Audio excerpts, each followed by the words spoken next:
جہاں آپ کو اللہ کے قریب کرے گا وہیں آسانیاں بھی یہی لائے گا. اور ساتھ اللہ نے کہا کہ عبادت کے ساتھ اس پر بھروسہ رکھو. مطلب اکثر ہم ایسا کرتے ہیں نا کہ تہجد نماز سب کرنے کے باوجود وسوسوں سے دن رات ڈپریشن میں چلے جاتے ہیں. کیوں؟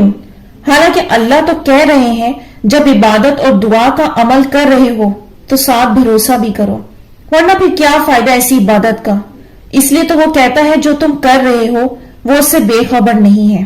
تو اب دیکھ لیں دعا کی قبولیت کا انتظار تھکاتا ہے تو اصل میں وہیں پر توکل قائم ہونا چاہیے.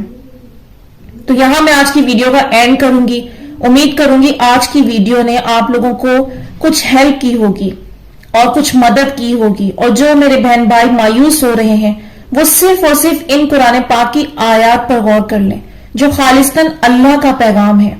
میں خود سے چاہے جتنی بھی باتیں کہہ لوں، میں انسان ہوں، میں گناہگار ہوں، میں غلط کہہ سکتی ہوں، لیکن اللہ کا کہا برحق ہے، سچ ہے. جو مان لے گا اس کے لیے شفا ہے، رحمت ہے. جو نہیں مانے گا تو وہ خود کو تھکاتا رہے گا، بھٹکاتا رہے گا. بہتر ہے اس کو مان لیں. جس راستے پر پیغمبر چلے ہیں یقین کا راستہ، اس کو اپنا لیں. تو مجھے اپنی دعا میں یاد رکھیے گا. آپ سب لوگ بھی میری دعا میں شامل ہیں. کمنٹس میں اپنی رائے کا اظہار ضرور کیجیے گا. انشاءاللہ نیکسٹ ویڈیو میں ملوں گی. اللہ حافظ.